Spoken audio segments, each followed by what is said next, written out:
귀한 찬양 들으면 막 힘이 납니다. 오늘 말씀은 결혼에 관한 얘기입니다. 이삭의 결혼 준비, 본인이나 혹은 가정의 결혼 문제로 고민하시는 분들 이번 몇 번의 이 말씀을 잘 들으시면 좋겠습니다. 이 본문을 보고 제가 너무 놀랐습니다. 오늘부터 이제 이삭의 결혼에 관한 결혼 얘기가 시작됩니다. 다음 달이 가정 주간이잖아요. 따로 가정 본문을 택해야 되는데 그렇게 되지 않아도 될 만큼 하나님이 정말 기가 막히게 제가 의도해서 이 말씀을 자르지 않고 이게 주제에 따라서 말씀을 제가 2월 달부터 보고 있는데 참 신기하게 부활절 때는 이 이삭의 번제를 통해서 부활하신 예수님을 보게 하고 또 가정의 달에는 이 결혼에 대한 말씀을 통해서 또 이삭의 결혼을 통해서 결혼에 대한 가정에 대한 생각을 하게 하셔서 야, 하나님 참 기가 막히다. 하나님이 우리를 말씀으로 인도하신다라는 확신이 들었습니다. 하나님이 우리 목양교회를 참 사랑하신다 그런 생각이 들었고요. 하나님 우리를 말씀으로 인도하신다라는 확신이 들었습니다. 맞습니까? 아멘. 아멘. 제가 보니까 왜 그런가 했더니 2층에 이 전교인이 지금 말씀을 통독하고 있으니까 제가 그 그래프를 볼 때마다 너무 행복합니다. 지금 별이 막 3개, 4개 붙어 있는 분도 막 있습니다. 벌써 1독, 2독, 3독, 4독 그리고 줄이 막 가. 이렇게 성도들이 말씀을 열심히 읽는데 하나님이 말씀으로 왜 인도하지 않을까 그런 생각이 들었습니다. 중요한 것은 방향인 것 같아요. 내가 지금 하나님과 함께 가고 있는가. 지금도 중요해요. 지금 내가 어디에 있는가, 내가 무엇을 얻었는가, 어디까지 왔는가도 중요한데 더 중요한 게 뭐냐면 방향이에요. 예배를 똑같이 드리지만 내 믿음이 하나님을 향해 성장하고 내 믿음이 깊어지고 내 영적 지혜가 열려지는 내가 성장하는 방향으로 가고 있는가, 예배는 드린데 나는 하나님을 만나지 못하고 내 믿음은 쇠약하고 있는가. 방향이 중요합니다. 예를 들어서 반에서 5등하는 아이가 있다고 생각해 보세요. 이 아이가 전에는 20등을 했어요. 얼마 전에 10등을 했어요. 지금 5등을 했어요. 이 아이는 행복한 5등이죠. 방향이 지금 쭉쭉 상승세예요. 근데 같은 5등을 했는데 한 아이는 전에 1등을 했어요. 그 다음에 얼마 전에 3등을 했어요. 지금 5등을 했어요. 이 5등은 힘든 5등이에요. 그렇죠? 지금 방향이 자꾸 내려가고 있는 거예요. 같은 5등이지만 질이 달라요. 저는 같이 예배하고 있지만 우리의 방향이 어디를 향해 있는가? 하나님을 내 얼굴이 향해 있는가? 하나님을 등지고 있는가 보십시오. 제가 전에는 신앙생활을 하나님을 막 이렇게 끌고 갔어요. 하나님 빨리 오시라고. 하나님 내가 이걸 해야 되는데 하나님 빨리 들어주시라고. 내 방향은 하나님이 아니라 하나님이 제 등 뒤에 계셨어요. 하나님이 안 따라오시면 이제 협박을 하는 거죠. 저 금식 들어갑니다. 저 새벽기도 들어갑니다. 작정하겠습니다. 하나님 이거 꼭 해주셔야 됩니다. 어느 날부터 제가 하나님을 따라가야 되는 거구나. 이게 잘못된 거구나. 제가 뒤로 돌았어요. 돌고 가급적 하나님을 따라가는 방향으로 서기 시작했어요. 그래서 제 생각이 앞서기 전에 물어보기 시작했어요. 하나님 이거 괜찮습니까? 하나님은 어떻게 생각하세요? 하나님 결정해 주시면 따라가겠습니다. 가급적. 근데 아직도 쉽지 않아요. 하나님이 지금 교회를 말씀으로 인도하고 계심을 믿습니다. 저는 여러분들의 지금의 삶을 하나님이 인도해 나가시기를 축복합니다. 하나님의 방향을 따라가세요. 하나님이 가고 계신 그 길을 따라 가세요. 예배하고 있고 기도하고 있고 내가 신앙 안에 있어도 하나님과 등져 계시면 위험합니다. 그 방향은 잘못된 방향이에요. 오늘 아브라함이 하나님과 방향을 한 방향으로 가고 있어요.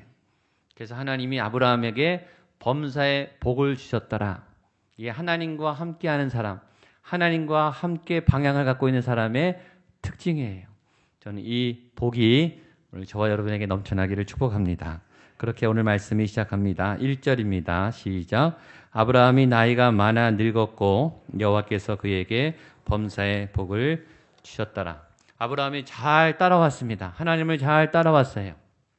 지난주에 그 사랑하는 아내 사라를 묻었습니다. 사라는 떠났어요. 그리고 이제 아브라함에게 마지막 남은 생애의 마지막 미션, 아들을 장가 보내는 글이 남았어요. 그 아버지의 모습으로 오늘 아브라함은 나타납니다. 아버지의 자리는 귀하죠. 여기에 아버지들이 계시죠. 어머니들이 계십니다. 한 생명을 낳는 것도, 한 생명을 양육하는 것도 얼마나 소중한 일입니까? 그리고 그 일에 참여할 수 있다는 것은 감사한 거예요, 사실은. 아이를 낳는 건 힘들지만 아이를 낳고 생명을 기를 수 있는 아버지가 되고 어머니가 되는 복을 누렸다는 것은 정말 감사한 거죠. 버겁도록 힘든 일이지만, 정말 도망가고 싶을 만큼 버거운 일이지만, 그러나 내가 부모됨의 경험을 했다고 하는 것처럼 귀한 경험은 없죠. 근데 그 아버지가 된 이제 아브라함이 이제 아들을 장가 보내는 굉장히 중요한, 아버지에게 있어서도 아들에게 있어서도 인생의 가장 중요한 마지막 일을 이제 남겨놓고 있는 거예요. 근데 이 아버지는 그냥 아들을 장가 보내는 그냥 아버지가 아니라 복의 근원인 아버지죠. 지금 많은 유업을 이뤄서 땅과 재산을 많이 갖고 있는 멋진 아버지예요. 믿음의 조상의 아버지예요. 믿음을 물려줄 수 있는 약속을 받은, 사명을 받은, 자기의 약속뿐만 아니라 가문의 사명을 받은, 하나님이 나와 내 후손들에게 복을 준, 언약을 준, 약속과 계명을 준 위대한 그 유산을 물려줄 수 있는 아버지로 서 있습니다. 얼마나 멋있습니까? 우리 아버지들이 이런 멋진 아버지들이 되기를 축복합니다. 가업의 생계를 위해서 얼마나 열심히 땀 흘리며 기도하고 계신지 그런 아버지들 오늘 힘내시면 좋겠습니다. 그런데 이 아브라함에게 이 아들을 장가 보내는데 두 가지의 큰 장벽이 있었어요. 하나는 아내가 없었다는 거죠. 사라가 떠났습니다. 사실 결혼은 남자보다는 여성이 준비를 꼼꼼히 잘하죠. 엄마가 있어야 돼요. 아내가 있어야 돼요. 그래서 잘 챙겨주고 잘 알아보고 교육도 시키고 여러 가지를 꼼꼼히 챙겨줄 수 있는데 그 가장 중요한 파트너가 지금 없어요. 지금 호랍이에요. 아브라함 혼자서 아들을 장가 보내야 되는 그런 위기의 상황에 놓였습니다. 그리고 지금 아내에 대한 지금 상처도 다 가시지 않았어요. 아내를 사라를 묻었지만 그 아쉬움, 안타까움이 아직 있는 상심한 마음 속에 있습니다. 또 하나 아브라함의 위기는 늙었다는 것입니다. 1절에 보면 이렇게 돼 있죠. 아브라함이 나이가 많아 늙었고. 그렇죠. 거의 지금 130, 140 고령을 향해서 죽음을 향해 나아가는 이 노인이 된 거예요. 여기서 한 가지 배우는 중요한 사실은 아브라함도 노인이 된다는 거죠. 우리도 다 노인이 됩니다. 우리 어른들만, 부모님들만 늙으시는 게 아니라 우리도 늙어가고 있고 우리 자녀들도 늙게 된다는 거죠. 나이가 많으면 여러 가지 장애들이 생깁니다. 어려움이 생기죠. 나이가 들면 몸이 약해지기 시작합니다. 쉽게 병들고 쉽게 아프고 쉽게 다칩니다. 그리고 회복이 빨리 되지 않습니다. 눈도 잘 안 보이고 귀도 잘 안 들리고 이 근력이 없어지고 상처가 나고 또 피로가 쌓이면 이게 회복되는데 굉장히 시간이 많이 걸려요. 몸이 약해지기 시작합니다. 또 하나 나이가 많이 들기 시작하면 몸이 약해질 뿐만 아니라 아프기 시작해요. 몸이 골고루 아파오기 시작하더라고요. 중년기가 시작하면서부터 이제 몸이 아파오기 시작하죠. 제가 전에 한 구역 예배를 간 적이 있어요. 거기에 구역장님이 여러 이제 가정들을 소개하는데 한 정말 잘생긴 노부부가 앉아 계셨어요. 구릿빛으로 굉장히 건강해 보이시는 연세가 어떻게 되냐 했더니 이 할아버지가 80세고 할머니가 78세래요. 근데 아주 관리를 잘하신 것 같아요. 아주 근육이 그 구릿빛에 탄탄하세요. 자랑을 하시는 거예요. 자기들은 아직도 스키를 탄다는 거예요.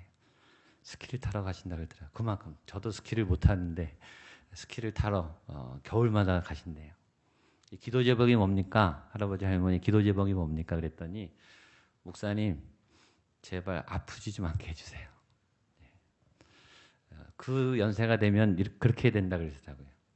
일어나면서 잘 때까지 다 아프대요. 머리부터 발끝까지 한 군데도 안 아픈 데가 없이 눈을 뜨면서 고통의 시작이고 온몸이 그렇게 건강하신데도 온몸이 아프고 잠자리에 드실 때까지 다 아프다는 거예요. 그만큼 힘드신 거구나. 연세를 이렇게 나이가 드시면 저렇게 힘드시구나라는 것을 간접적으로 알게 됐습니다. 세 번째, 나이가 많이 드시면 몸이 아플 뿐만 아니라 마음도 약해지시죠.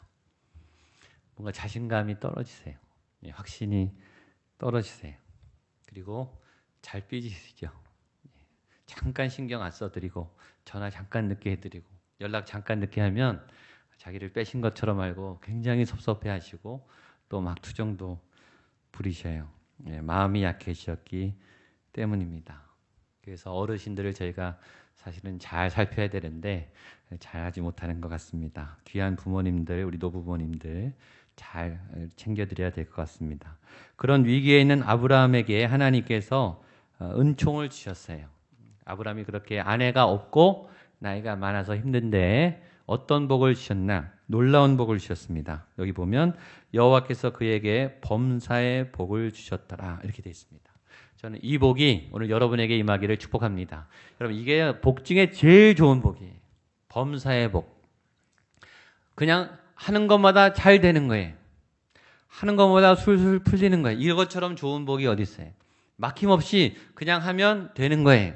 술술술술 풀리는 범사의 복. 두 번째 범사의 복은 뭐냐면 어려움이 생기지 않는 거예요. 여러분 치유의 능력, 병을 이기는 능력보다 더 무서운 능력이 뭔지 아세요? 병에 안 걸리는 능력이죠. 병원이 필요 없는 능력. 약을 안 먹어도 되는 능력. 병이 오는데 병이 내 몸을 해하지 못해요. 그게 건강한 거죠. 그게 더 좋은 복 아니겠습니까? 고난을 이기는 능력. 이거보다 더 큰 능력은 뭐예요? 고난을 안 당하는 능력이에요. 고난이 왔는데 고난이 나를 무너뜨리지 못하는, 고난이 나에게 안 통하는, 그게 범사의 능력이에요. 범사에 감사한, 범사의 복의 능력이 그거예요. 이게 제일 좋은 복이 되니까요. 여러분에게 이 복이 임하게 되기를 축복합니다. 이 복이 아브라함에게 하나님이 주신 복이에요.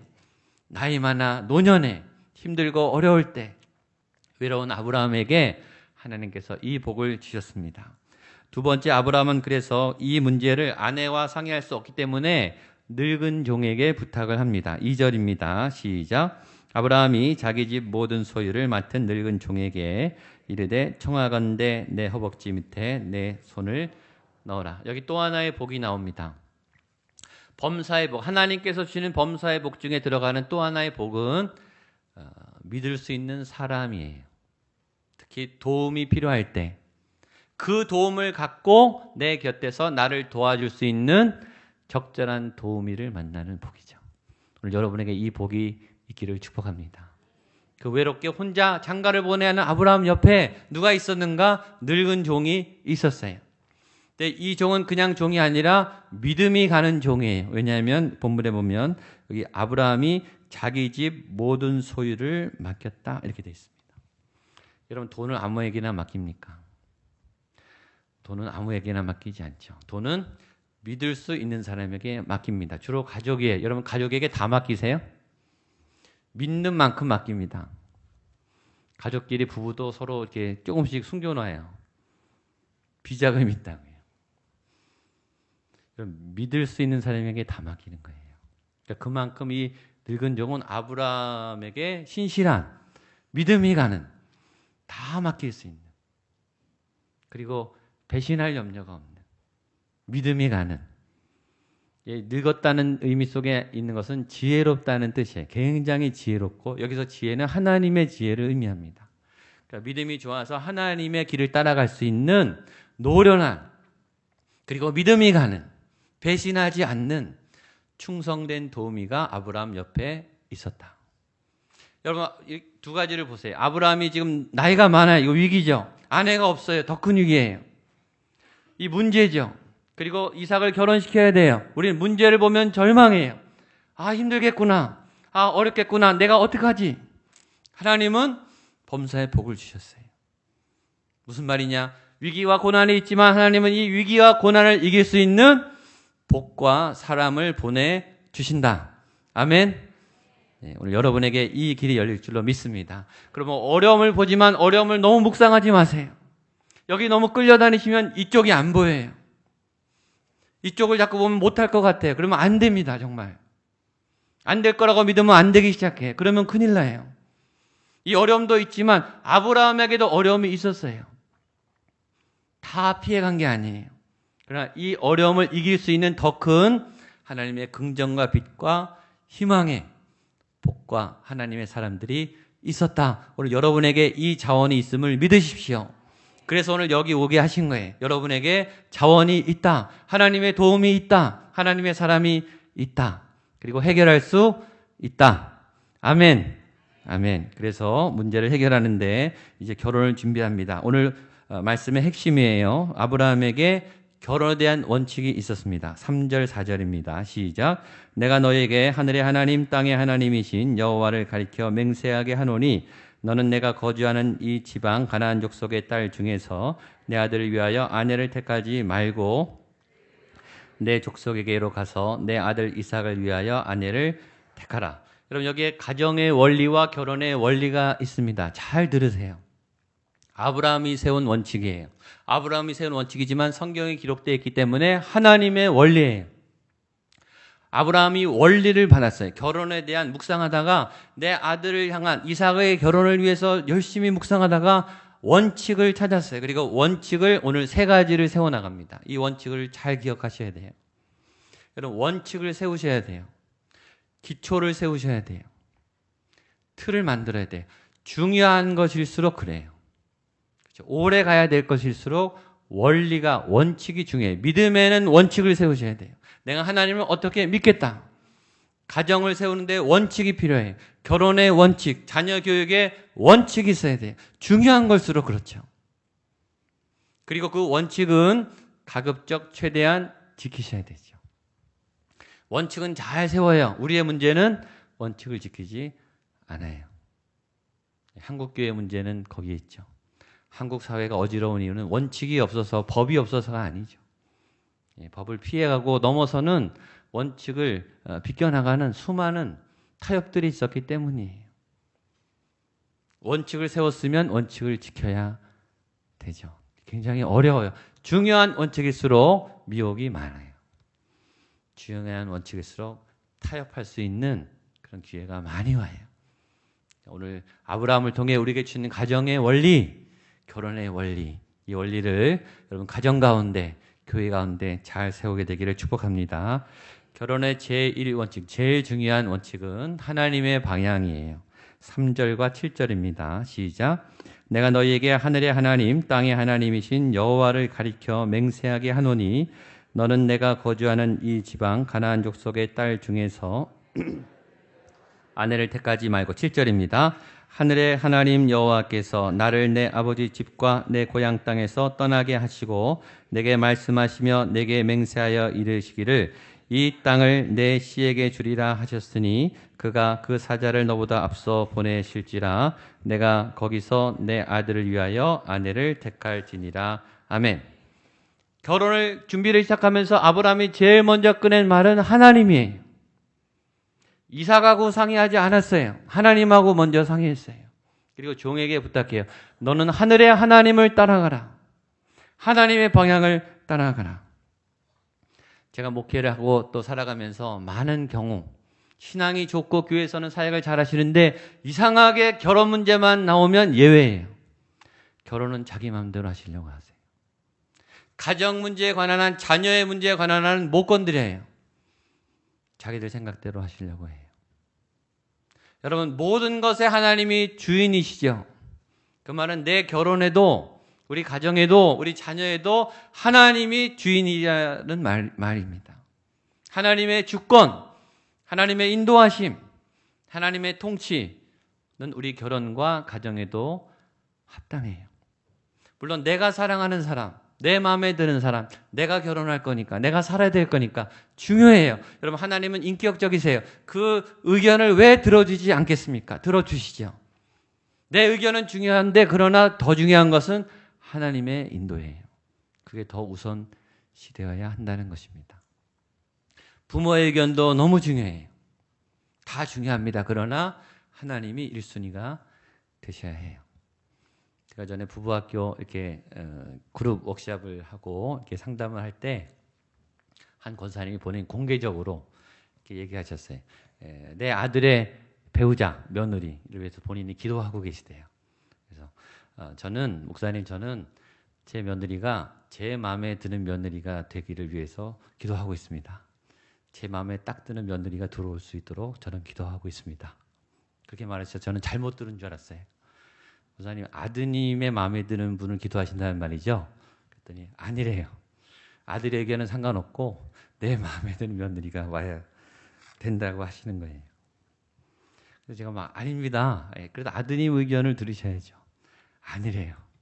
우리 가정의 평화를 위해서 내 마음에 합한 며느리가 와야 된다는 거예요. 저는 그런 분 처음 봤어요. 그분의 아드님은 6년이 지난 지금까지 아직 결혼을 하고 있지 않습니다. 부모님의 마음에 드는 것도 중요하고 배우자의 마음에 드는 것도 중요하지만 그러나 하나님이 인도하시는가? 하나님이 인도하시는 커플은 안 될 것 같은데 그 연결이 돼요. 이상해요. 근데 하나님이 인도하지 않는 커플은 맞을 것 같은데 자꾸 이상하게 엉키고 어긋납니다. 기도해 보시면 돼요. 그래서 기도를 하셔야 되죠. 이 원칙을 따를 때 필요한 태도는 확신이에요. 하나님이 인도하신다. 하나님이 나에게 꼭 맞는, 나에게 맞는, 나에게 합당한, 우리 가정에 필요한 합당한 배우자를 인도해 주신다는 확신이에요. 여러분 그 확신을 갖게 되기를 축복합니다. 확신이 없어요. 교회 다니느냐 안 다니느냐 그건 그 다음 문제예요. 하나님이 인도하시느냐 거기 순종하셔야 돼요. 그 다음에 기도하셔야 돼요. 너무너무 중요한 기도예요. 어떤 분들은 기도를 안 해요. 그걸 겸손이라고 생각해요. 내 문제인데 어떻게 기도하냐. 너무 이기적인 기도 아니냐 그래서 안 해요. 하셔야 됩니다. 너무 중요한 기도예요. 자녀의 결혼을 위해서 기도하셔야 돼요. 자신의 결혼을 위해서 기도하셔야 됩니다. 두 번째 원칙은 적극성입니다. 4절입니다. 시작. 내 고향, 내 족속에게로 가서 내 아들 이삭을 위하여 아내를 택하라. 아브라함의 두 번째 성경적 결혼 원리의 중요한 포인트는 적극성이에요. 여기 중요한 두 단어는 가서. 너는 내 고향, 내 족속들에게 가서. 지금 갈대아 우르를 떠나서 지금 수만 킬로미터를 왔는데 그걸로 다시 가라는 거예요. 거기까지 가서 적극적으로 달려가서 너가 택해야 한다. 많은 청년들은 사랑의 문제에 관해서 굉장히 소극적이에요. 기다리기만 해요. 응답을 기다리기만 해요. 그리고 찾지 않아요. 기도만 해요. 그리고 찾아 나서지 않아요. 그렇지 않습니다. 찾아 나서서야 하죠. 저는 청년들에게 자주 이런 얘기를 합니다. 수능을 준비하는 것, 직장 취업 준비하는 것에 10분의 1만 노력해라. 그래 행복한 가정을 이룰 수 있다. 사랑이 저절로 이루어지는 줄 알아요. 어느 날 운명적으로 되는 줄 알아요. 결혼하면 아버지가 되고 어머니가 되는 줄 알아요. 해보셔서 아시죠? 당황스러울 뿐이 배운 적이 없어요. 적극적으로 준비해야 합니다. 어떤 커플은 열심히 결혼 준비하라고 그랬더니 맛집만 찾고 있어요. 이벤트 생각만 하고 있고 어떤 집에서 살까? 여행을 어디로 갈까? 물론 그것도 중요합니다. 로맨스는 너무 중요해요. 이벤트도 굉장히 중요해요. 어떤 분은 결혼식만 준비해요. 어떤 주례장, 어떤 예식장, 어떤 이벤트, 어떤 축가. 그게 결혼 준비가 아니죠. 결혼에 전혀 도움이 안 돼요. 그건 결혼식 준비예요. 결혼은 신혼여행 갔다 와서 본인들의 집에 딱 들어가는 순간부터 진짜 결혼 시작이에요. 하나도 준비 안 해요. 그때 두 사람이 어떤 성격인지, 어떤 단점을 갖고 있는지, 어떻게 극복해야 하는지, 대화를 어떻게 해야 하는지, 다른 의견을 어떻게 조율해야 하는지, 갈등이 생겼을 때 어떻게 화해해야 하는지 하나도 몰라요. 결혼하면 당황하기 시작해요. 결혼은 공부하셔야 됩니다. 사랑은 공부하셔야 돼요. 연애는 시도해 보셔야 돼요. 그리고 실패하고 시련도 당해보고 배신도 당해봐야 되죠. 남자에 대해서 여자에 대해서 공부하셔야 돼요. 어떤 지식도 아버지 어머니 가르쳐주지 않아요. 남자 여자 알려주지 않아요. 아내와 남편에서 알려주지 않아요. 그러나 너무 중요한 거예요. 어떤 직장을 가는 것보다 어떤 학교에 들어가는 것보다 더 중요한 거예요. 왜 노력하지 않냐는 거죠. 오늘 아브라함은 얘기하죠. 가서 찾아라. 오죽하면 가서 찾겠습니까? 왜 이 안에 없습니까? 왜 우리 교회 안에 없습니까? 없어요. 없으니까 가라 그러죠. 멀리 가서 적극적으로 찾아내라는 거예요. 세 번째 원칙, 중요한 원칙은 공통의 원칙입니다. 상호 공통의 원칙. 4절 말씀입니다. 시작. 내 고향, 내 족속에게로 가서 내 아들 이삭을 위하여 아내를 택하라. 그 주변에 여자가 많은데, 가나안 땅에 여자가 그렇게 많은데 왜 아브라함은 굳이 거기서 떠나서 수십만 킬로미터를 떠나 먼 거리 여행을 통해서 거기 내 고향, 내 족속에게서 아내를 택하라고 말했는가? 공통의 원리. 비슷한 점이 많아야 결혼이 안정적이 돼요. 그래서 종교가 중요한 거예요. 종교가 다르면 근본부터 삐그덕거리기 시작하죠. 절대는 아닙니다. 그러나 굉장히 중요해요. 신데렐라 동화가 우리에게 많은 오해를 줬어요. 동화는 아름답지만 결론에 너무 각인돼 있어요. 결론은 이렇게 끝나죠. 그 후로 왕자와 신데렐라는 행복하게 오래 살았더라. 말도 안 되는 얘기죠. 심리학적으로 볼 때 두 사람은 이혼할 가능성이 많죠. 너무 차이가 많이 나요. 성격 차이, 문화 차이, 언어 차이, 습관 차이. 안 그래도 부부는 서로 만나면 서로 적응하기도 어려워요.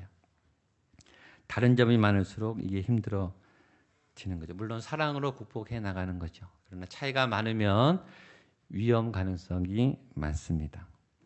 그래서 신분과 나이와 아주 차이가 나는 결혼은 드라마틱하지만 그러나 갈등의 소지가 많아요. 영화에서는 소설에서는 아름답지만 본인들은 힘듭니다. 그런 결혼을 극복한 분들도 많이 있어요. 그래서 잘 사시는 분도 많이 알아요. 그러나 다른 나라 분들과 결혼하고 나이 차이가 많이 나고 학력 차이가 많이 나고 그 다음에 이 경제 수준 차이가 많이 난 부부와 결혼하면 그분들의 겪는 고통은 감수하셔야 돼요. 고통이 많죠. 그래서 결혼 전문가들은 공통분모가 많은 사람들하고 결혼할 것을 권면해. 그게 안정적인 결혼으로 가는 좋은 가능성이죠. 제가 표를 만들어 왔는데요. 한번 보여주시죠. 제가 결혼 예비 학교할 때 커플들에게 줍니다. 47가지예요. 종교부터 비롯해서 법칙은 아닙니다. 그러나 이 47가지가 많이 두 사람이 비슷한 게 많을수록 결혼은 안정적일 가능성이 많아요. 그리고 이 차이가 많을수록 결혼에서 갈등이 있을 요인이 많은 거죠. 이 아브라함의 지혜이죠. 내 고향 내 족속에게로 가서 내 아들 이삭을 위하여 아내를 택하라. 굳이 그 먼 거리까지 가서 그렇게 사람을 특별하게 골랐던 이유가 있는 거죠.